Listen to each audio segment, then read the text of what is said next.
Hi guys, আসসালামু আলাইকুম। কেমন আছো সবাই? আজকে আমি আলু দিয়ে ছোট মাছের চচ্চড়ি করব। তো স্টার্ট করি আসো। এখানে আমি ছোট মাছ কেটে ধুয়ে নিয়ে নিয়েছি।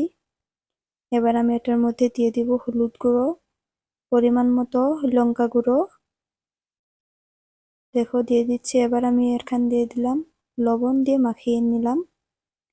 তারপর কড়াইতে সরিষা তেল দিয়ে গোটা জিরে দিয়ে হালকা করে বাগার দিয়ে মাছটাকে বসিয়ে দিলাম।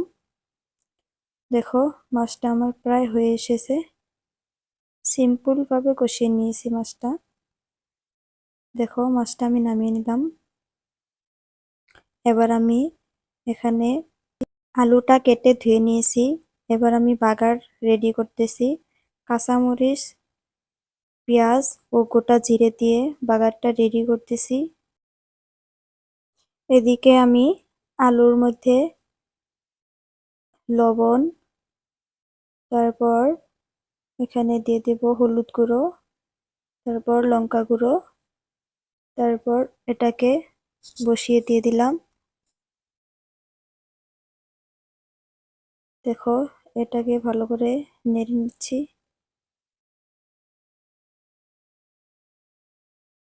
দেখো এবার অল্প পরিমাণ জল দিয়ে এটাকে বসিয়ে দেব। মাছটা আমি পরে দিয়ে দিব, মানে হালকা করে কষিয়ে নিয়েছি, ওই জন্যেই পরে দিয়ে দিব। দেখো মাছটা দিয়ে দিলাম, তারপর উপরে ধনেপাতা দিয়ে দিলাম।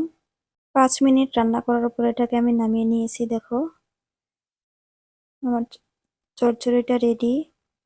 Thank you guys, thanks for watching my video. কেমন লাগছে অবশ্যই জানাবে কমেন্ট বক্সে।